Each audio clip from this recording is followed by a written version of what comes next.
Pharma magic ഫയറിയുടെ പുതിയൊരു വീഡിയോയിലേക്ക് എല്ലാവർക്കും സ്വാഗതം. ഇന്ന് നമ്മൾ ഡിസ്കസ് ചെയ്യാൻ പോകുന്നത് തെറാപ്യൂട്ടിക്സിൽ വളരെ ഇമ്പോർട്ടൻ്റ് ആയിട്ട് ചോദിക്കാൻ ചാൻസ് ഉള്ള 7 ഡിസീസിൻ്റെ പാത്തോളജിയും അതേപോലെ എത്തിയോളജിയും നമുക്ക് നോക്കാം. ഓക്കെ, ഇത് പഠിക്കാതെ യൂണിവേഴ്സിറ്റി എക്സാമിന് പോകരുത്. വളരെ ഇമ്പോർട്ടൻ്റ് ആയിട്ട് ചോദിക്കാൻ സാധ്യതയുള്ള ഏറ്റവും ഇമ്പോർട്ടൻ്റ് ആയിട്ടുള്ള 7 ക്വസ്റ്റ്യൻസ് ആണിത്. നമുക്ക് ഡയബറ്റിസ് മെലിറ്റസ് നോക്കാം. ഡയബറ്റിസ് മെലിറ്റസ് എങ്ങനെയാണ് ഉണ്ടാകുന്നത്? നമ്മുടെ ബോഡിയിൽ does not produce enough insulin, അല്ലേ? നമ്മുടെ ബോഡിക്ക് ആവശ്യമായിട്ടുള്ള ഇൻസുലിൻ പ്രൊഡ്യൂസ് ചെയ്യാൻ കഴിയാതിരിക്കുന്നത് മൂലമോ, അല്ലെങ്കിൽ ഇൻസുലിൻ റെസിസ്റ്റൻസ്, അതായത് നമ്മുടെ ബോഡിയിൽ ഇൻസുലിൻ പ്രൊഡ്യൂസ് ചെയ്യുന്നുണ്ട് പക്ഷേ അത് നമുക്ക് എഫക്റ്റീവായിട്ട് യൂസ് ചെയ്യാൻ പറ്റാത്തൊരു കണ്ടീഷൻ, അല്ലേ? അങ്ങനെയുള്ള 2 റീസൺ കൊണ്ടാണ് ഡയബറ്റിസ് മെലിറ്റസ് സാധാരണയായിട്ട് ഉണ്ടാകുന്നത്. ഓക്കെ, അപ്പോൾ എന്തൊക്കെയാണ്? Which the body either does not produce enough insulin or cannot effectively use the insulin it produces. ഇനി നമുക്ക് അതിൻ്റെ ടൈപ്സിലോട്ട് പോകാം. ടൈപ്പ് 1 ഉണ്ട്, ടൈപ്പ് 2 ഉണ്ട്, അല്ലേ? ടൈപ്പ് 1 എന്ന് പറയുമ്പോൾ ഇൻസുലിൻ ഡിപ്പെൻഡൻ്റ് ആയിട്ടുള്ള ഡയബറ്റിസ് മെലിറ്റസ് ആണ്. അവിടെ സംഭവിക്കുന്നതെന്ന് വെച്ചാൽ ഡിസ്ട്രക്ഷൻ ഓഫ് ബീറ്റാ സെൽസ്, അല്ലേ? ഇൻസുലിൻ പ്രൊഡ്യൂസ് ചെയ്യുന്ന ബീറ്റാ സെൽസിന് ഡിസ്ട്രക്ഷൻ സംഭവിക്കുന്നു. അതുമൂലം എന്ത് ചെയ്യാൻ പറ്റുന്നില്ല? ഇൻസുലിൻ സഫിഷ്യൻ്റ് ആയിട്ട് പ്രൊഡ്യൂസ് ചെയ്യാൻ പറ്റുന്നില്ല പാൻക്രിയാസിന്, അല്ലേ? അപ്പോൾ ഡയറക്റ്റായിട്ട് ഇൻസുലിൻ തന്നെ ഇഞ്ചെക്ട് ചെയ്യണം. എങ്കിൽ മാത്രമേ ആ ഇൻസുലിൻ ഡിപ്പെൻഡൻ്റ് ആയിട്ടുള്ള ഡയബറ്റീസിനെ നമുക്ക് എന്ത് ചെയ്യാൻ പറ്റൂ? ട്രീറ്റ് ചെയ്ത് ഇൻസുലിൻ പ്രൊഡ്യൂസ് ചെയ്യാൻ പറ്റൂ, അല്ലേ? ഇൻസുലിൻ നമ്മൾ ഇഞ്ചെക്ട് ചെയ്താൽ മാത്രമേ അവർക്ക് ആ ഇൻസുലിൻ എന്ന ഹോർമോൺ ഉണ്ടാകത്തുള്ളൂ. അതായത് വേറെ ഒന്നുമല്ല, ടൈപ്പ് 1 ഡയബറ്റീസിലാണെങ്കിൽ, അല്ലേ, അവിടെ ബീറ്റാ സെൽസ് ഇൻസുലിൻ പ്രൊഡ്യൂസ് ചെയ്യുന്ന ബീറ്റാ സെൽസിനെ പ്രൊഡ്യൂസ് ചെയ്യാൻ പറ്റുന്നില്ല, അല്ലേ? ബീറ്റാ സെൽസിനാണ് അവിടെ ഡിസ്ട്രക്ഷൻ വരുന്നത്. അപ്പോൾ എന്ത് ചെയ്യണം? നമ്മൾ പുറത്ത് നിന്ന് ഇൻസുലിൻ ഇഞ്ചെക്ട് ചെയ്താൽ മാത്രമേ അവരുടെ ബോഡിയിൽ എന്തുണ്ടാകുള്ളൂ? ഇൻസുലിൻ എന്ന ഹോർമോൺ ഉണ്ടാകുകയുള്ളൂ. ഓക്കെ, അതാണ് ടൈപ്പ് 1 ഡയബറ്റിസ്. മസ്റ്റായിട്ടും ഇൻസുലിൻ ഡിപ്പെൻഡൻ്റ് ആണ്. ഓക്കെ, ഇനി അതിൻ്റെ എത്തിയോളജി നോക്കാം. മെയിനായിട്ട് ജനറ്റിക് പ്രീ ഡിസ്പോസിഷൻ കാരണമാണ് ടൈപ്പ് 1 ഡയബറ്റിസ് മെലിറ്റസ് വരുന്നതെന്നാണ് പറയാറുള്ളത്. അതായത് certain genes, that is HLA, INS genes, ഇവയ്ക്കൊക്കെ ആണെങ്കിൽ ഈ ജീൻസ് കാരണം increase susceptibility, okay, increase susceptibility to type 1 diabetes mellitus. Type 1 diabetes mellitus വരാനുള്ള സസെപ്റ്റബിലിറ്റി അല്ലെങ്കിൽ ചാൻസ് കൂടുതലാണ് ഈ ജീൻസ് കാരണം. HLA, INS ജീൻ എന്നൊക്കെ പറയുന്ന ജീൻസ് കാരണം. ഓക്കെ, അതാണ് ജനറ്റിക് പ്രീഡിസ്പോസിഷൻ എന്ന് ഉദ്ദേശിക്കുന്നത്. അതേപോലെ തന്നെ നമ്മുടെ ഫാമിലി മെമ്പറിൽ ഒരാൾ ടൈപ്പ് 1 ഡയബറ്റിസ് മെലിറ്റസ് ഉള്ള ആളാണെങ്കിലും സ്ലൈറ്റ്ലി ഇൻക്രീസ് ദ റിസ്ക്. പിന്നെ ഓട്ടോ ഇമ്മ്യൂൺ റെസ്പോൺസ് എന്ന് പറയുമ്പോൾ നമ്മുടെ ഇമ്മ്യൂൺ സിസ്റ്റം തന്നെ നമ്മുടെ ഇമ്മ്യൂൺ ആയിട്ടുള്ള സെൽസിനെ ഡിസ്ട്രോയ് ചെയ്യുന്നത്, അല്ലേ?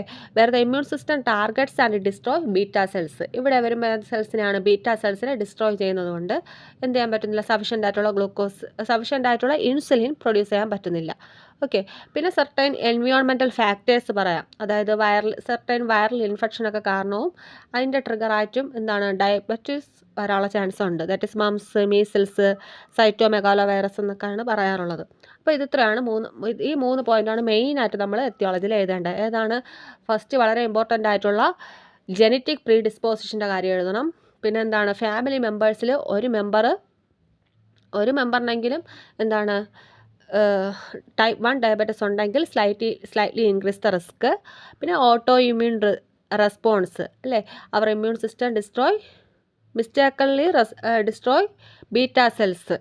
ഓക്കെ, പിന്നെ environmental factors, certain viral infections like mumps, cytomegalovirus etcetera. Type 2 diabetes mellitus ആണെങ്കിൽ നമ്മുടെ ശരീരത്ത് ആവശ്യത്തിനല്ല എനഫായിട്ടുള്ള ഇൻസുലിൻ പ്രൊഡ്യൂസ് ചെയ്യാൻ പറ്റുന്നില്ല, അല്ലേ? അല്ലെങ്കിൽ ആ പ്രൊഡ്യൂസ് ചെയ്യുന്ന ഇൻസുലിൻ നമ്മുടെ ബോഡിക്ക് സഫിഷ്യൻ്റ് അല്ല, അല്ലെങ്കിൽ നമ്മുടെ പെരിഫറൽ ടിഷ്യൂ തന്നെ ഒരു റെസിസ്റ്റൻസ് ഇവയ്ക്കെതിരെ ഡെവലപ്പ് ചെയ്യുന്നു. ഓക്കെ, അതാണ് type 2 diabetes mellitus. In this type pancreas continue to secrete insulin but the secretion is either delayed or peripheral tissue develop a resistance to the secreted insulin. That is type 2 diabetes mellitus. Okay, ഇത് mostly കാണാൻ കഴിയുന്നത് above 40 ഇയേഴ്സിലുള്ള people's ആണ്. So നമ്മൾ maturity onset diabetes mellitus എന്നാണ് type 2 എന്ന് പറയുന്നത്. Okay, ഇതിൻ്റെ എത്തിയോളജി നോക്കാം. ജനറ്റിക് ഫാക്ടേഴ്സ് ഉണ്ട്, അതുപോലെ ലൈഫ് സ്റ്റൈൽ ഫാക്ടേഴ്സും ഉണ്ട്. അല്ലേ? സെഡൻഡറി ലൈഫ് സ്റ്റൈലും അതുപോലെ അൺഹെൽത്തി ആയിട്ടുള്ള ഡയറ്റ്, ഒബീസിറ്റി, ഹൈ ആയിട്ട് പ്രോസസ്ഡ് ഫുഡൊക്കെ നമ്മൾ എടുക്കുന്നത്, ഷുഗറി ഡ്രിങ്ക്സ് യൂസ് ചെയ്യുന്നത്, ഓക്കെ, ഇങ്ങനെയുള്ള ലൈഫ് സ്റ്റൈൽ ഫാക്ടേഴ്സും ടൈപ്പ് 2 ഡയബറ്റീസിന് കാരണമാണ്. പിന്നെ other diseases, that is hyper tension ഉള്ളവർക്ക് വരാൻ ചാൻസ് ഉണ്ട്, Cushing syndrome, hyper thyroidism, phaeochromocytoma, ഇങ്ങനെയൊക്കെയുള്ള ഡിസീസ് ഉണ്ടെങ്കിലും ടൈപ്പ് 2 ഡയബറ്റീസ് വരാനുള്ള ചാൻസ് കൂടുതലാണ്. പിന്നെ ഇൻക്രീസ് ഹെപ്പാറ്റിക് ഗ്ലൂക്കോസ് സിന്തസിസ്, അങ്ങനെയുള്ള പേഷ്യൻറ്റിനും വരാൻ ചാൻസ് ഉണ്ട്. പിന്നെ സെർട്ടൻ മെഡിക്കേഷൻസ് ക്യാൻ കോസ്, ചില മെഡിക്കേഷൻസിന് ഇൻ്റർഫിയർ ചെയ്യാൻ പറ്റും, ഇൻസുലിൻ്റെ പ്രൊഡക്ഷനെ ഇൻ്റർഫിയർ ചെയ്യാൻ വേണ്ടി പറ്റും. അതായത് പ്രെഡ്നിസോളോണ്, അതേപോലെ ഒലാൻസാപ്പിൻ, ക്ലോസാപ്പിൻ, തൈസൈഡ്സ്, സം ആൻറ്റി റിട്രോവൈറൽസ്, ഇങ്ങനെയുള്ള സെർട്ടൻ ഡ്രഗ്സിന് ഇൻസുലിൻ റെസിസ്റ്റൻസ് ഡെവലപ്പ് ചെയ്യാനുള്ള ചാൻസും ഉണ്ട്. ഓക്കെ, ഇതൊക്കെ കാരണമാണ് ടൈപ്പ് 2 ഡയബറ്റീസ് മെലിറ്റസിന് ഉണ്ടാകാനുള്ള എത്തിയോളജി എന്ന് പറയുന്നത്. ഏതൊക്കെ പറയാം? അപ്പോൾ ജനറ്റിക് ഫാക്ടേഴ്സ് പറയാം, ലൈഫ് സ്റ്റൈൽ ഫാക്ടേഴ്സ് പറയാം, പിന്നെ അതർ ഡിസീസസ് അല്ലേ, കുറച്ച് ഡിസീസ് പറഞ്ഞല്ലോ, hypertension, Cushing syndrome, phaeochromocytoma, hyperthyroidism, പിന്നെ hepatic glucose synthesis increases, certain medications okay can cause insulin resistance. അപ്പോൾ നമ്മൾ ഏത് പാത്തോളജി എഴുതിയാലും ഫസ്റ്റ് എന്ത് ചെയ്യുക? ഈ എത്തിയോളജി എഴുതുക. ടൈപ്പ് 2 ഉള്ളത് കൊണ്ട് ഇവിടെ 2 ടൈപ്പിൻ്റെ എത്തിയോളജി നമ്മൾ മെൻഷൻ ചെയ്യണം. അത് കഴിഞ്ഞതിന് ശേഷം പാത്തോളജിയിലോട്ട് കടക്കണം. ഓക്കെ, ഇനി നമുക്ക് പാത്തോജെനിസിസ് നോക്കാം. ഫസ്റ്റ് ടൈപ്പ് 1 ഡയബറ്റിസ് മെലിറ്റസ് നോക്കാം. അതായത് ഞാൻ നേരത്തെ പറഞ്ഞതുപോലെ ജനറ്റിക് പ്രീഡിസ്പോസിഷൻ അല്ലേ, സർട്ടൻ ജീൻസ് കാരണം. ഏത് ജീനാണ് ഞാൻ പറഞ്ഞതപ്പോൾ? HLA-യും INS ജീനും. ജനറ്റിക് പ്രീഡിസ്പോസിഷൻ കാരണം ബീറ്റാ സെൽസിന് ഒരു ഓൾട്രേഷൻ സംഭവിക്കുന്നു, ഓൾട്ടേഡ് ബീറ്റാ സെൽസ് അല്ലേ. ജനറ്റിക് പ്രീഡിസ്പോസിഷന് വരും വൈറൽ ഇൻഫെക്ഷനൊക്കെ കാരണം ബീറ്റാ സെൽസിൻ്റെ സ്ട്രക്ചറോ എന്തെങ്കിലും ഒരു ഓൾട്രേഷൻ സംഭവിക്കുന്നു. അങ്ങനെ എന്ത് സംഭവിക്കുന്നു? ബീറ്റാ സെൽ ഡിസ്ട്രക്ഷൻ ആകുന്നു type 1 diabetes mellitus. Okay, then type 2 diabetes mellitus ആണെങ്കിലും ജനറ്റിക് പ്രീഡിസ്പോസിഷൻ വരാം, അതേപോലെ ലൈഫ് സ്റ്റൈൽ ഫാക്ടേഴ്സ് വരാം അല്ലേ. അതൊക്കെ കാരണം എന്ത് സംഭവിക്കുന്നു? ഇൻസഫിഷ്യൻറ്റ് ഇൻസുലിൻ പ്രൊഡക്ഷൻ, കറക്റ്റായിട്ട് ഇൻസുലിൻ പ്രൊഡക്ഷൻ അവിടെ നടക്കുന്നില്ല, അവിടെ ഇൻസുലിൻ റെസിസ്റ്റൻസ് ഡെവലപ്പ് ചെയ്യുന്നു. ഇത് കാരണവും നമുക്ക് ടൈപ്പ് 2 ഡയബറ്റിസ് മെലിറ്റസ് ഉണ്ടാകാം. കുറേ കാരണങ്ങൾ എത്തിയോളജിയിൽ പറഞ്ഞില്ലേ, ആ 3 കാരണങ്ങളും നമുക്കിവിടെ എഴുതാം. അതായത് ഏതൊക്കെയാണ്? ഇൻസഫിഷ്യൻറ്റ് ഇൻസുലിൻ പ്രൊഡക്ഷൻ, പാൻക്രിയാസിന് സഫിഷ്യൻ്റ് ആയിട്ട് പ്രൊഡ്യൂസ് ചെയ്യാൻ പറ്റുന്നില്ല, അല്ലെങ്കിൽ ഇൻസുലിൻ റെസിസ്റ്റൻസ് ഡെവലപ്പ് ചെയ്യുന്നത് കൊണ്ടായിരിക്കാം, അല്ലെങ്കിൽ ഹെപ്പാറ്റിക് ഗ്ലൂക്കോസ് സിന്തസിസ് കാരണമായിരിക്കാം അല്ലേ. ഇങ്ങനെ ഈ 3 റീസൺ ആണ് മെയിനായിട്ട് നമ്മൾ മെൻഷൻ ചെയ്യേണ്ടത്. ഈ 3 റീസൺസ് കാരണം അല്ലേ, ഏതെങ്കിലും ഒരു റീസൺ കാരണമായിരിക്കും എന്ത് ചെയ്യുന്നു? ഗ്ലൂക്കോസ് സിന്തസിസ് ഇൻക്രീസ് ചെയ്യുന്നു. ഓക്കെ, ഗ്ലൂക്കോസിൻ്റെ സിന്തസിസ് ഇൻക്രീസ് ആകുന്നു. Increased level of glucose in blood, sufficient ആയിട്ടുള്ള ഇൻസുലിൻ ഇല്ലാത്തത് കൊണ്ട് തന്നെ എന്ത് ചെയ്യുന്നു? ആരും കൺട്രോൾ ചെയ്യാനില്ല, ഗ്ലൂക്കോസിൻ്റെ ലെവൽ ഇൻക്രീസ് ആകുന്നു, ടൈപ്പ് 2 ഡയബറ്റിസ് മെലിറ്റസ് ആകുന്നു. ഓക്കെ, ഇത് ഇത്രയാണ് മെയിനായിട്ട് ടൈപ്പ് ഡയബറ്റിസിൽ നോക്കേണ്ടത്. ഇനി നമുക്ക് അടുത്ത ഡിസീസിലോട്ട് പോകാം. അടുത്ത് നമുക്ക് ഹൈപ്പോ തൈറോയിഡിസം നോക്കാം. ഹൈപ്പോ തൈറോയിഡിസം അല്ലേ, തൈറോയ്ഡ് ഗ്ലാൻഡിന് എനഫ് ആയിട്ടുള്ള തൈറോയ്ഡ് ഹോർമോൺസ് പ്രൊഡ്യൂസ് ചെയ്യാൻ പറ്റുന്നില്ല അല്ലേ, ബ്ലഡിലോട്ട് അല്ലെങ്കിൽ റിലീസ് ചെയ്യാൻ പറ്റുന്നില്ല. ആ ഒരു കണ്ടീഷനാണ് ഹൈപ്പോ തൈറോയിഡിസം എന്ന് പറയുന്നത്. ഓക്കെ, അതും പ്രൈമറി ഹൈപ്പോ തൈറോയിഡിസം ഉണ്ട്, സെക്കൻഡറി ഹൈപ്പോ തൈറോയിഡിസം ഉണ്ട്. പ്രൈമറി ഹൈപ്പോ തൈറോയിഡിസം എന്ന് പറയുമ്പോൾ തൈറോയ്ഡ് ഗ്ലാൻഡിൻ്റെ ഫങ്ഷൻ ലോസ് ആകുന്നത് കൊണ്ട് വരുന്നതാണ് primary hypothyroidism. Okay, thyroid ഗ്ലാൻഡിന് ഇനഫായിട്ടുള്ള ഇത് പ്രൊഡ്യൂസ് ചെയ്യാൻ പറ്റുന്നില്ല, പക്ഷേ TRHും അതുപോലെ TSHും പ്രൊഡ്യൂസ് ചെയ്യുന്ന നമ്മുടെ ഹൈപ്പോ തലാമസിനോ പിറ്റ്യൂട്ടറി ഗ്ലാൻഡിനോ ഒരു പ്രശ്നവുമില്ല, നമ്മുടെ തൈറോയ്ഡ് ഗ്ലാൻഡിനാണ് പ്രശ്നം. അങ്ങനെ വരുന്ന ഹൈപ്പോ തൈറോയിഡിസമാണ് primary hypothyroidism. Secondary hypothyroidism എന്ന് പറയുന്നത് ടോട്ടലി എല്ലാം പ്രശ്നമാണ്. ഹൈപ്പോ തലാമസിന് പ്രശ്നമാണ്, പിറ്റ്യൂട്ടറി ഗ്ലാൻഡിനും പ്രശ്നമാണ്. അത് കാരണം തൈറോയ്ഡ് ഹോർമോണും സഫിഷ്യൻ്റായിട്ട് പ്രൊഡ്യൂസ് ചെയ്യാൻ പറ്റുന്നില്ല. ആ ഒരു കണ്ടീഷനാണ് സെക്കൻഡറി ഹൈപ്പോ തൈറോയിഡിസം. ഓക്കെ, ഇനി ഇവയുടെ എത്തിയോളജി നോക്കാം. പ്രൈമറി ഹൈപ്പോ തൈറോയിഡിസം എങ്ങനെയാണ് ഉണ്ടാകുന്നത്?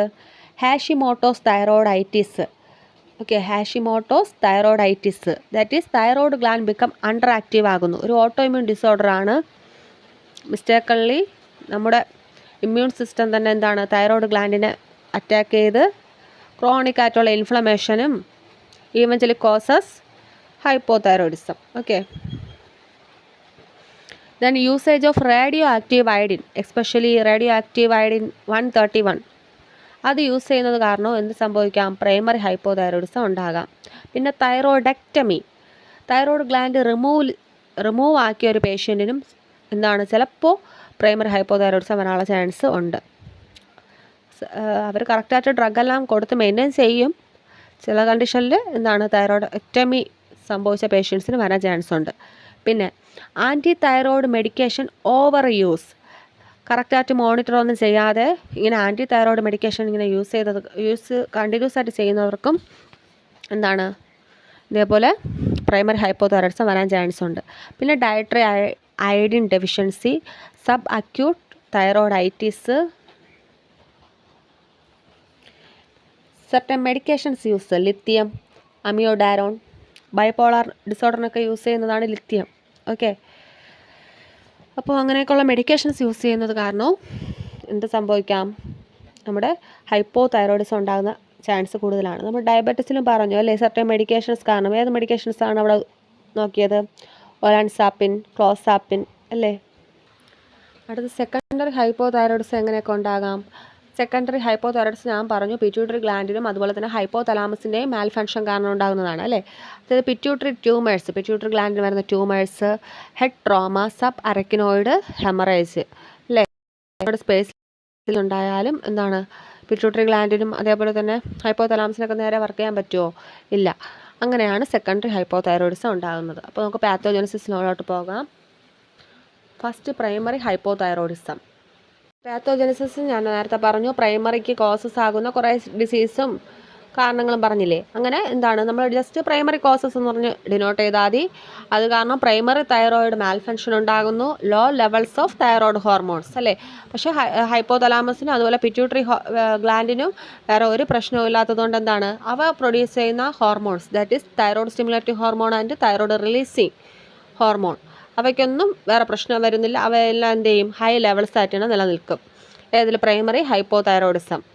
Okay, then primary hypothyroidism. Okay, primary causes, primary thyroid malfunction, then low levels of thyroid hormones, high levels of TSH and TRH. Okay, primary hypothyroidism. ഈ secondary hypothyroidism ആണെങ്കിൽ pituitary malfunction ഉണ്ടാകുന്നു അല്ലേ. Pituitary malfunction ഉണ്ടാകുമ്പോൾ എന്ത് സംഭവിക്കും? Low levels of TSHും and thyroid hormone. But എന്താണ് ഹൈപ്പോതലാമസിന് വേറൊരു പ്രശ്നവും ഇല്ല. ഇവിടെ പിറ്റ്യൂട്ടറിക്കാണ് അഫക്റ്റ് ചെയ്യുന്നതെങ്കിൽ എന്താണ് ഹൈപ്പോതലാമസ് പ്രൊഡ്യൂസ് ചെയ്യുന്ന തൈറോയ്ഡ് റിലീസിങ് ഹോർമോൺ അവിടെ എന്തായിരിക്കും? ഹൈ ലെവലായിട്ട് തന്നെ സ്റ്റേബിളായിട്ട് നിൽക്കും. Okay, that is low levels of TSH and TH and high levels of TRH. Then ഹൈപ്പോതലാമസിന് മാൽഫങ്ഷൻ ഉണ്ടാകുകയാണെങ്കിൽ low levels of TRH, TSH, TH. Okay, that leads to secondary hypothyroidism. ഇത് രണ്ടുമാണ് ഹൈപ്പോതൈറോയിഡിസത്തിൻ്റെ pathology and aetiology, pathogenesis and aetiology. Okay, then അടുത്ത് ഹൈപ്പർ തൈറോയിഡിസത്തിലോട്ട് പോകാം. ഹൈപ്പർ തൈറോയിഡിസത്തിൽ പ്രത്യേകിച്ച് ടൈപ്പൊന്നും അങ്ങനെ പറയാറില്ല. ഹൈപ്പർ തൈറോയിഡിസം എന്ന് പറയുമ്പം തൈറോയ്ഡ് ഗ്ലാൻഡിൻ്റെ ഓവർ ആക്റ്റീവ് ആയിട്ടുള്ള കണ്ടീഷൻ കാരണം ഉണ്ടാകുന്നതാണ് ഹൈപ്പർ തൈറോയിഡിസം അല്ലേ. തൈറോയ്ഡ് ഗ്ലാൻഡ് പ്രൊഡ്യൂസേഴ്സ് എന്താണ് high levels of thyroid hormones. Aetiology നോക്കാം. ഗ്രേവ്സ് ഡിസീസ് ഒരു ഓട്ടോഇമ്യൂൺ ഡിസോർഡറാണ് ഗ്രേവ്സ് ഡിസീസും. ഹൈപ്പോതൈറോയിഡിസത്തിൽ നമ്മളൊരു ഓട്ടോഇമ്യൂൺ ഡിസോർഡർ പറഞ്ഞു, ഏതാണത് ഓർമ്മയുണ്ടോ? Hashimoto's thyroiditis. ഇവിടെയാണെങ്കിൽ ഗ്രേവ്സ് ഡിസീസ്. അങ്ങനെ excessive amount of thyroid hormone produce ചെയ്യുന്നു. പിന്നെ Plummer's disease, hyperfunctioning of thyroid nodules. Okay, thyroid ഗ്ലാൻഡിലെ സെൽസിന് ഓവർ ഗ്രോത്ത് ഉണ്ടായി എന്ത് സംഭവിക്കുന്നു? Ability to create more hormones than the body requires. നമ്മുടെ ബോഡിക്ക് ആവശ്യമുള്ളതിന് അധികം ഹോർമോൺസ് പ്രൊഡ്യൂസ് ചെയ്യുന്നു. That is Plummer's disease, hyperfunctioning of thyroid nodules. Okay, പിന്നെ ഡെലിവറിക്ക് ശേഷം ഉണ്ടാകുന്ന ഒരു പ്രോബ്ലമാണ് പോസ്റ്റ് പാർട്ടം തൈറോയിഡൈറ്റിസ്. പിന്നെ excess iodine consumption, that is seafood, iodised salt, അവയുടെയൊക്കെ കൺസപ്ഷൻ കൂടുന്നത് കൊണ്ടും എന്ത് വരാം? ഹൈപ്പർ തൈറോയിഡിസം വരാം. പിന്നെ genetic factors, pituitary disease, other risk factors എന്ന് പറയുമ്പോൾ ഫാമിലി ഹിസ്റ്ററി വരാം. ഫാമിലി ഹിസ്റ്ററി എന്ന് വെച്ചാൽ പർട്ടിക്കുലർലി ഗ്രാവ്സ് ഡിസീസ് ഉള്ള ഒരു ഫാമിലി മെമ്പർ ആണെങ്കിൽ എന്താണ് increases the risk of hyperthyroidism. പിന്നെ ഫീമെയിൽസിലാണ് വരാൻ ചാൻസ് കൂടുതൽ. ഓക്കെ, പിന്നെ a personal history of certain chronic illness, that is എന്താണ് ടൈപ്പ് 1 ഡയബറ്റിസ് മെലിറ്റസ് ഉള്ള പേഷ്യൻസിന് പെർനീഷ്യസ് അനീമിയ, വൈറ്റമിൻ B12ൻ്റെ ഡെഫിഷ്യൻസി കാരണം വരുന്ന പെർനീഷ്യസ് അനീമിയ ഉള്ള ഒരു പേഴ്സണിനും, അതേപോലെ Addison disease, adrenal gland does not produce enough cortisol, അങ്ങനെയുള്ള പേഴ്സൺസിനൊക്കെ വരാൻ ചാൻസ് കൂടുതലാണ്. ഓക്കെ, ഏതൊക്കെ പേഴ്സൺസിനാണ് ടൈപ്പ് 1 ഡയബറ്റിസ് മെലിറ്റസ് ഉള്ളവർക്കും അതേപോലെ പെർനീഷ്യസ് അനീമിയ ഉള്ളവർക്കും അഡിസൺ ഡിസീസ് ഉള്ള ഒരു പേഷ്യൻറ്റിന് വരാൻ ചാൻസ് കൂടുതലാണ്. ഏത് ഹൈപ്പർ തൈറോയിഡിസം. ഇനി പാത്തോളജി നോക്കാം. പാത്തോളജി നമ്മൾ മെയിനായിട്ട് പറഞ്ഞു ഗ്രേവ്സ് ഡിസീസ്, തൈറോയിഡൈറ്റിസ് അല്ലേ. ഗ്രേവ്സ് ഡിസീസ് ഓട്ടോഇമ്യൂൺ ഡിസോർഡർ ആണ്. തൈറോയിഡൈറ്റിസ് എന്ന് പറയുമ്പം ഇൻഫ്ലമേഷനാണ് അല്ലെങ്കിൽ നൊഡ്യൂൾസിൻ്റെ ഫോർമേഷൻ. ഓക്കെ, അവ കാരണം എന്ത് സംഭവിക്കുന്നു? Production of thyroid stimulating immunoglobulins, okay, TSI, അവയുടെ പ്രൊഡക്ഷൻ ഉണ്ടാകുന്നു. ഈ തൈറോയിഡ് സ്റ്റിമുലേറ്റിംഗ് ഇമ്മ്യൂണോഗ്ലോബുലിൻസ് നമ്മുടെ തൈറോയിഡ് സ്റ്റിമുലേറ്റിംഗ് ഹോർമോൺ റിസപ്റ്ററിൽ വന്ന് ബൈൻഡ് ചെയ്യും. എന്നിട്ട് TSHൻ്റെ അതേ ഫങ്ഷൻ ചെയ്യും. Okay, TSI, that is thyroid stimulating immunoglobulin binds to the thyroid stimulating hormone receptor to mimic the action of TSH. എന്തോന്നിൻ്റെ ആക്ഷനെ മിമിക് ചെയ്യും? TSHൻ്റെ ആക്ഷനെ മിമിക് ചെയ്യും. അങ്ങനെ അവിടെ follicular cell growth inside thyroid gland. Thyroid ഗ്ലാൻഡിൻ്റെ അകത്ത് എന്ത് സംഭവിക്കുന്നു? ഫോളിക്കിൾസിൽ സെല്ലുലാർ ഗ്രോത്ത് ഉണ്ടാകുന്നു. ഓക്കെ, അതെന്ത് സംഭവിക്കും?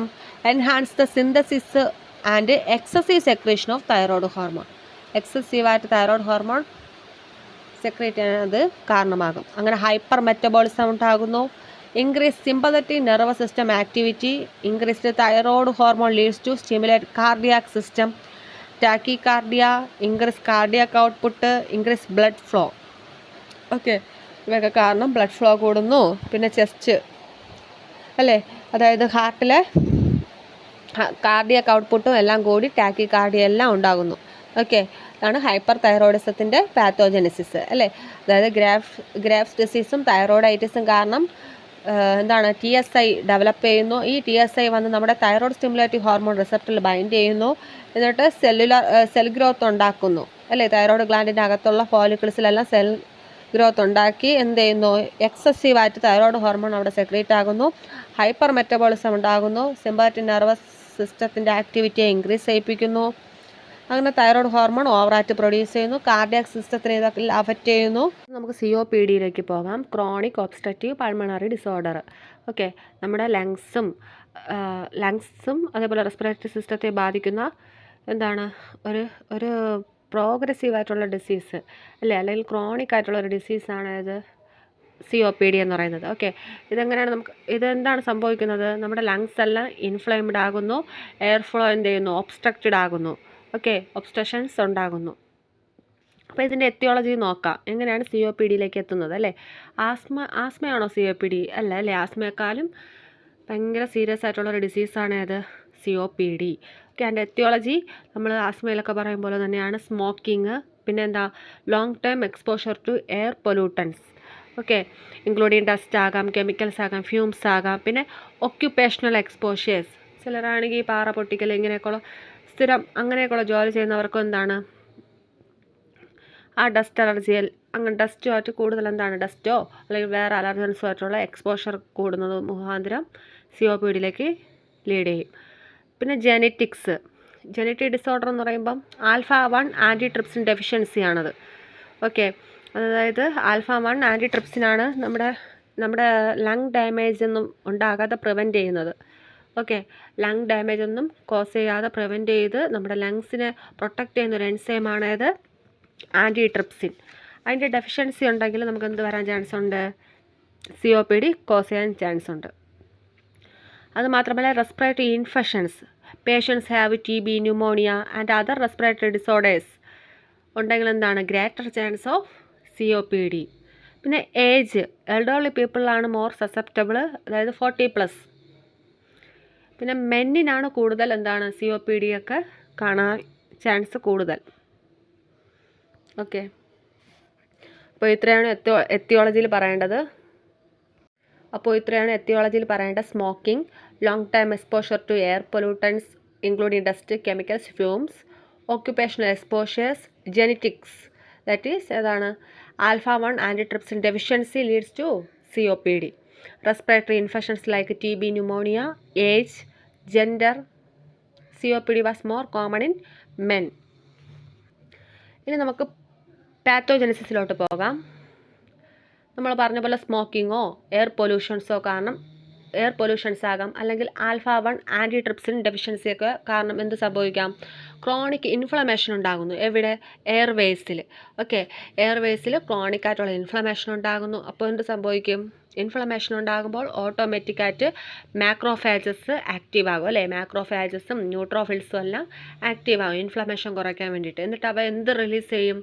Release of inflammatory mediators, TNF, ഇൻ്റർലുക്കീൻസ്, ഇങ്ങനെയൊക്കെയുള്ള ഇൻഫ്ലമേറ്ററി മീഡിയേറ്റേഴ്സ് റിലീസ് ചെയ്യും.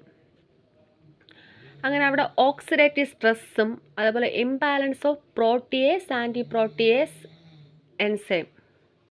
ഓക്സിഡേറ്റീവ് സ്ട്രെസ്സും അതേപോലെ തന്നെ പ്രോട്ടിയേസും ആൻറ്റി പ്രോട്ടിയേസും തമ്മിലുള്ള ഇംബാലൻസ് അവിടെ ഉണ്ടാകുന്നു അല്ലേ? അങ്ങനെ എന്താണ്? ലങ് ടിഷ്യൂവിന് ഓക്സിഡേറ്റീവ് ഇഞ്ചുറി ഉണ്ടാകുന്നു. അതേപോലെ തന്നെ ഇൻക്രീസ്ഡ് പ്രോട്ടിയേസസ്, അതായത് ന്യൂട്രോഫിൽ ഇലാസ്റ്റേസ് എന്നൊക്കെ പറയുന്ന എൻസൈമിൻ്റെ ലെവലൊക്കെ കൂടും.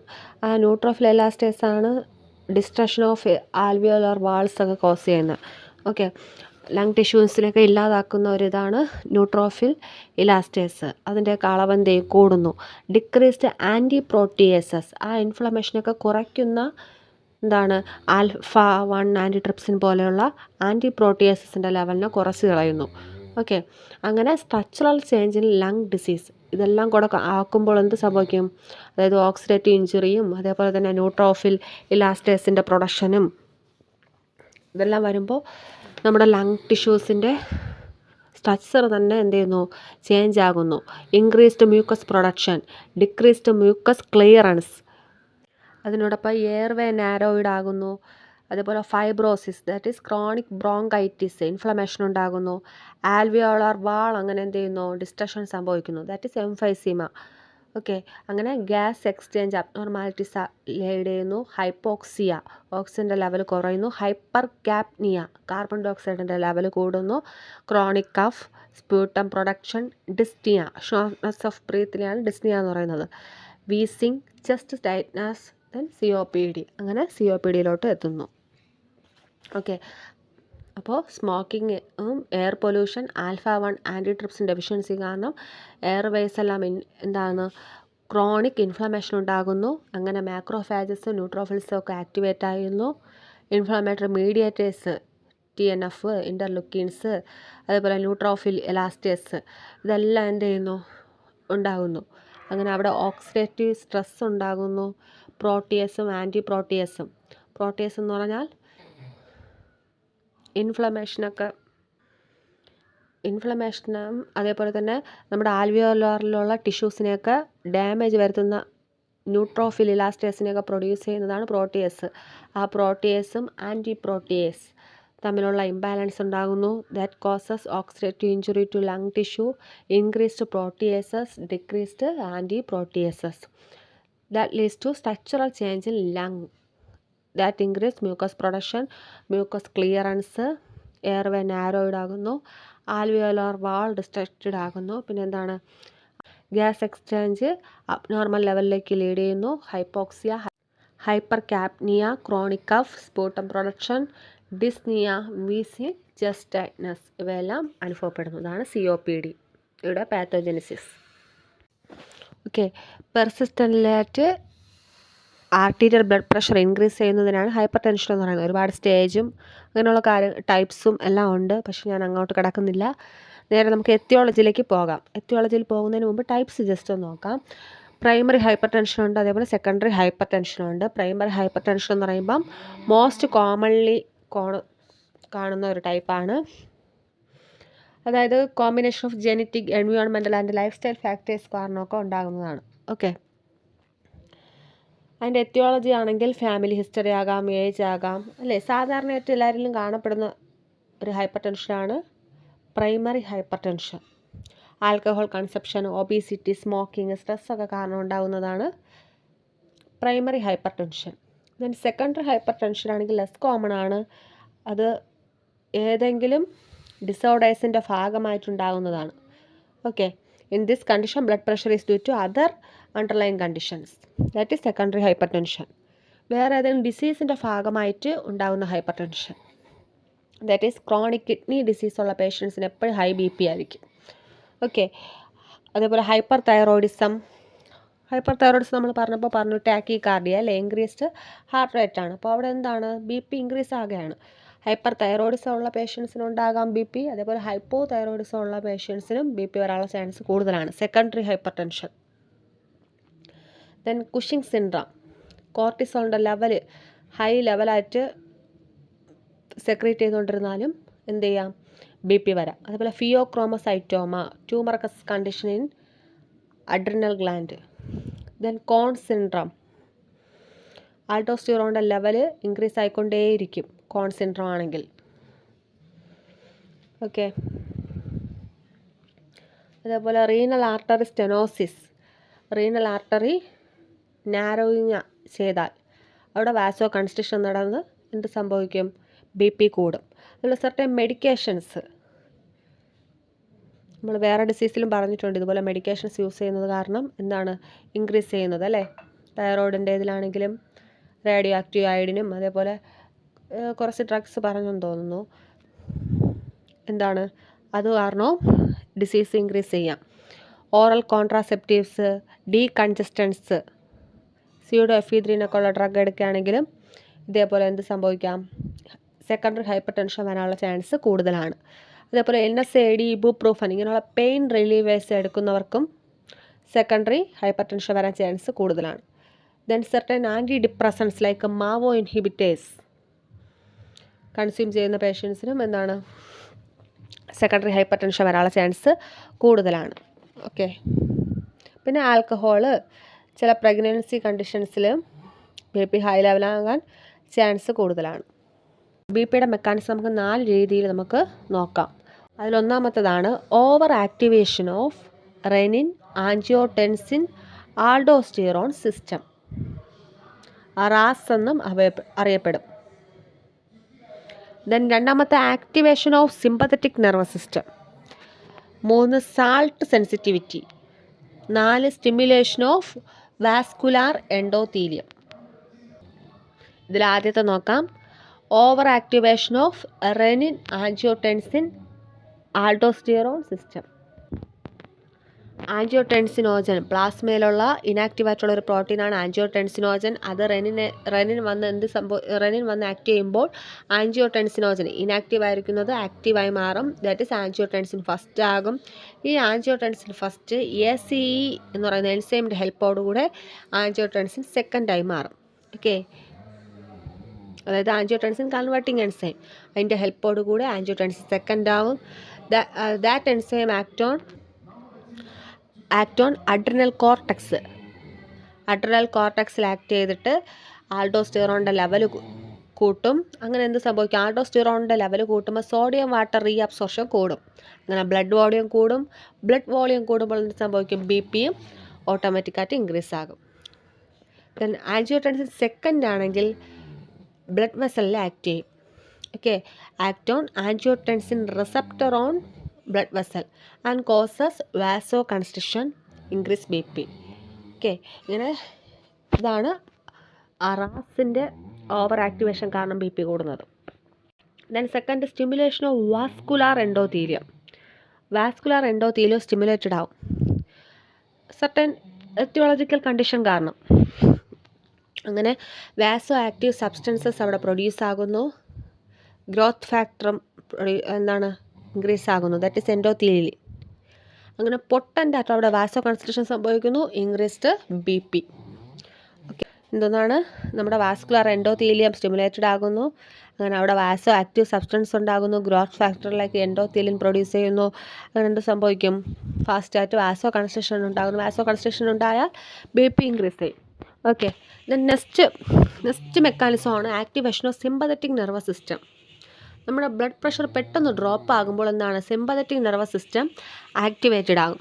അങ്ങനെ അത് അഡ്രിനൽ മെഡുലയിൽ സ്റ്റിമുലേറ്റ് ചെയ്ത് അഡ്രിനാലിനെ ഇൻക്രീസ് ചെയ്യിപ്പിക്കും.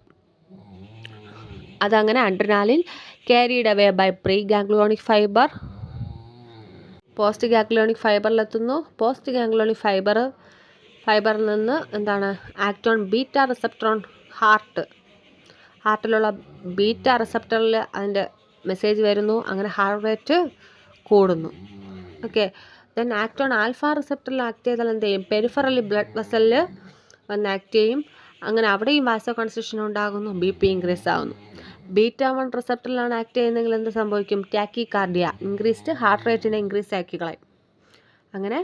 അങ്ങനെയും BP കൂട്ടാം. അപ്പോൾ നമ്മുടെ ബ്ലഡ് പ്രഷർ കുറയുമ്പോൾ സിമ്പതറ്റിക് നെർവസ് സിസ്റ്റം ആക്ടിവേറ്റഡ് ആയി അഡ്രിനൽ മെഡുലയിൽ ആക്ട് ചെയ്യുന്നു. അവിടെ നിന്ന് അഡ്രിനാലിൻ പ്രൊഡ്യൂസ് ചെയ്യുന്നു. ആ message carried away by preganglionic fibre, then postganglionic fibre, then acts on alpha receptor which causes peripheral vasoconstriction, acts on beta receptor on heart which causes tachycardia that increase BP. Next മെക്കാനിസമാണ് salt sensitivity. Okay, that is increase amount of salt in a person's bloodstream. Body tried to drop more water, അല്ലേ? ബോഡിക്ക് നമ്മുടെ ബ്ലഡിൽ ഉപ്പിൻ്റെ അംശം കൂടുമ്പോൾ എന്ത് സംഭവിക്കും? നമുക്ക് നിറയെ വെള്ളം കുടിക്കാൻ വേണ്ടി തുടങ്ങുന്നു. അങ്ങനെ അവിടെ എന്ത് സംഭവിക്കും? സോഡിയം വാട്ടർ റീഅബ്സോർപ്ഷൻ കൂടും, അല്ലെങ്കിൽ സോഡിയത്തിൻ്റെ അളവ് അവിടെ കൂടും. അങ്ങനെ എന്ത് സംഭവിക്കും? Increase the pressure on walls of blood vessel, walls of blood വെസൽസിൽ പ്രഷർ കൂടും. അങ്ങനെയും BP കൂടാം.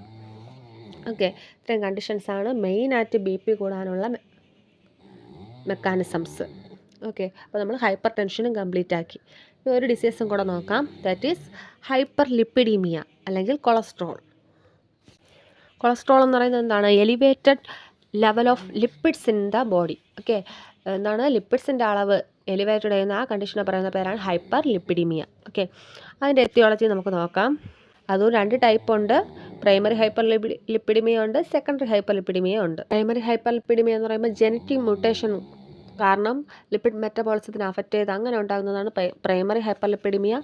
സെക്കൻഡറി ഹൈപ്പർ ലിപ്പിഡിമിയ എന്ന് പറയുന്നത് this condition is caused by other conditions or lifestyle changes.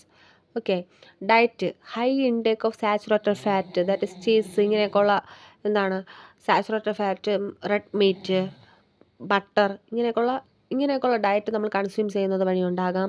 അതേപോലെ തന്നെ ഒബിസിറ്റി, ട്രൈഗ്ലിസറൈഡിൻ്റെ ലെവൽ ഇൻക്രീസ് ആകുകയും ഗുഡ് കൊളസ്ട്രോൾ HDLൻ്റെ ലെവൽ കുറേയൊക്കെ ചെയ്താലും എന്ത് സംഭവിക്കാം? സെക്കൻഡറി ഹൈപ്പർ ലിപ്പിഡിമിയ ഉണ്ടാകാം. Lack of physical activity, that is sedentary life style കാരണവും ഹൈപ്പർ ലിപ്പിഡിമിയ ഉണ്ടാകാം. Then medical conditions, diabetes mellitus ഉള്ള പേഷ്യൻസിന്, അതേപോലെ hypo thyroidism, CKD chronic kidney disease ഉള്ള പേഷ്യൻസിന്, ലിവർ ഡിസീസ്, മൾട്ടിപ്പിൾ മയലോമ ഇവയൊക്കെ ഉള്ള പേഷ്യൻസിനും എന്ത് സംഭവിക്കാം? സെക്കൻഡറി ഹൈപ്പർ ലിപ്പിഡിമിയ വരാനുള്ള ചാൻസ് കൂടുതലാണ്. PCOD, HIV ഇങ്ങനെയൊക്കെയുള്ള പേഷ്യൻസിനും വരാം. എന്നാൽ മെഡിക്കേഷൻസ്, സർട്ടൈൻ മെഡിക്കേഷൻസ് കൺസ്യൂം ചെയ്യുന്ന പേഷ്യൻസിന്, that is corticosteroids, beta blocker, thiazide, diuretic, oral contraceptives, anti retroviral ഇവയൊക്കെ കാരണം എന്ത് സംഭവിക്കാം? ഡിസ്ലിപ്പിഡീമിയ അല്ലെങ്കിൽ ഹൈപ്പർ ലിപ്പിഡിമിയ സംഭവിക്കാം. പിന്നെ alcohol consumption, smoking, stress, post menopausal hormonal imbalance കൊണ്ടും ഹൈപ്പർ ലിപ്പിഡിമിയ ഉണ്ടാകാൻ ചാൻസ് കൂടുതലാണ്. ഇനി നമുക്ക് അവയുടെ പാത്തോജെനിസിസ് നോക്കാം. നമ്മൾ പറഞ്ഞ പോലെ ജെനറ്റിക്സും അൺഹെൽത്തി ഡയറ്റും ഒബിസിറ്റിയും അതർ ഫാക്ടേഴ്സും കൊണ്ട് എന്ത് സംഭവിക്കും? Increased level of lipids inside the body, അല്ലേ? എന്താണ്? ലിപ്പിഡ്സിൻ്റെ അളവ് നമ്മുടെ ബോഡിയിൽ ഇൻക്രീസ് ആകുന്നു. അത് നമ്മുടെ ഡാമേജ് ഓഫ് വാസ്കുലാർ എൻഡോത്തീലിയത്തിന് എന്ത് സംഭവിക്കുന്നു? ഡാമേജ് സംഭവിക്കുന്നു. അങ്ങനെ ലിപ്പിഡ്സ് എല്ലാം deposited in to the walls of arteries. Okay, that causes narrowing of arteries. ലിപ്പിഡിൻ്റെ ലെവൽ കൂടിക്കഴിഞ്ഞാൽ അതെവിടെയെങ്കിലും ഡിപ്പോസിറ്റ് ആവണ്ടേ? അതെവിടെ വന്ന് ഡിപ്പോസിറ്റ് ആകും? ആർട്ടറിയുടെ വാൾസിലൊക്കെ ഡിപ്പോസിറ്റ് ആകുന്നു. അങ്ങനെ ആർട്ടറിയുടെ വാൾസിൽ ഡിപ്പോസിറ്റായി കൂടി എന്ത് ചെയ്യുന്നു? ആ ബ്ലഡ് പോകേണ്ട ആ പാത്വേ എന്ത് ചെയ്യുന്നു? നാരോയിഡ് ആകുന്നു. അങ്ങനെ എന്ത് ചെയ്യുന്നു? Diameter of the blood vessels decrease ആകുന്നു, അവിടെ ഫാറ്റ് അടിഞ്ഞ്. അങ്ങനെ അവിടെ വാസോ കൺസ്ട്രിക്ഷൻ ഉണ്ടാകുന്നു. BP എന്ത് ചെയ്യുന്നു? ഇൻക്രീസ്ഡ് ആകുന്നു. അതേപോലെ വാസ്കുലർ എൻഡോത്തീലിയത്തിന് ഡാമേജ് വരുമ്പോൾ platelets attached to the walls of damage of endothelial cells. അതായത് ഈ വാൾസിലെല്ലാം എന്താണ് ലിപ്പിഡ് അടിഞ്ഞടിഞ്ഞ് കൂടി പ്ലേറ്റ്ലെറ്റ് നമ്മുടെ ബോഡിയിലുള്ള പ്ലേറ്റ്ലെറ്റ് ഇങ്ങനെ നടക്കും അല്ലേ. അപ്പോൾ ഈ ലിപ്പിഡിന് പ്ലേറ്റ്ലെറ്റ് എന്തോ മുറിവ് പോലെ ഇങ്ങനെ കൺസിഡർ ചെയ്ത് എന്ത് സംഭവിക്കും, അതിന് ചുറ്റും പ്ലേറ്റ്ലെറ്റ് അടിഞ്ഞു കൂടും. അങ്ങനെ പ്ലേറ്റ്ലെറ്റ് വന്ന് അടിഞ്ഞു കൂടി അവിടെ വലിയൊരു പ്ലേക്കാറ്റ് ഫോം ചെയ്യും. ആ പ്ലേക്ക് പിന്നെ എന്ത് ചെയ്യുമെന്ന് പറയുമോ, സ്പ്ലിറ്റ് ചെയ്യും, പ്ലേക്ക് റപ്ചർ ചെയ്യും. അങ്ങനെ അവിടെ ക്ലോട്ട് ഫോം ചെയ്യും.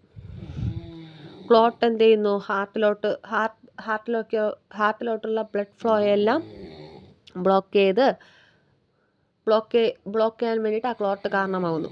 അങ്ങനെ അവിടെ മയോകാർഡിയൽ ഇൻഫ്രാക്ഷനും ഹാർട്ട് ഫെയിലറും ഒക്കെ ഉണ്ടാക്കാൻ ചാൻസ് കൂടുതലാണ്. അങ്ങനെയാണ് ഉണ്ടാകുന്നത്.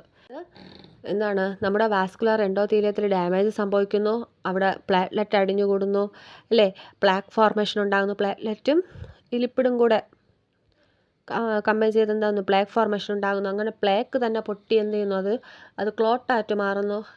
ഹാർട്ടിലേക്ക് ബ്ലഡ് പോകുമ്പോൾ എന്ത് ചെയ്യും, ക്ലോട്ടും കൂടെ പോകും. അങ്ങനെ അവിടെ എന്ത് സംഭവിക്കും, ബ്ലോക്കേജ് ഉണ്ടാകും അല്ലേ. ഹാർട്ടിൽ ബ്ലോക്കേജ് ഉണ്ടാകുമ്പോൾ എന്ത് സംഭവിക്കും, മയോകാർഡിയൽ ഇൻഫ്രാക്ഷൻ അല്ലെങ്കിൽ ഹാർട്ട് ഫെയിലറൊക്കെ ഉണ്ടാകാൻ ചാൻസ് ആകുന്നു. ഓക്കെ, ഇത്രയാണ് കൊളസ്ട്രോളിൻ്റെ പാത്തോജനസിസ് നാം പറയേണ്ടത്. ഇതോടുകൂടി ഇന്നത്തെ വീഡിയോ ഞാൻ ഫൈൻഡപ്പ് ചെയ്യാണ്. വളരെ ഇമ്പോർട്ടൻ്റ് ആയിട്ടുള്ള ഡിസീസിൻ്റെ എത്തിയോളജി പാത്തോജനസിസുമാണ് ഞാനിവിടെ പറഞ്ഞത്. ഇത് ഉറപ്പായിട്ടും പഠിച്ചുകൊണ്ട് തന്നെ പോവുക. ഈ ഫ്ലോ ചാർട്ടും ആ എത്തിയോളജി എഴുതിയാൽ തന്നെ നിങ്ങൾക്ക് ഫുൾ മാർക്ക് സ്കോർ ചെയ്യാൻ അത് സഹായിക്കും.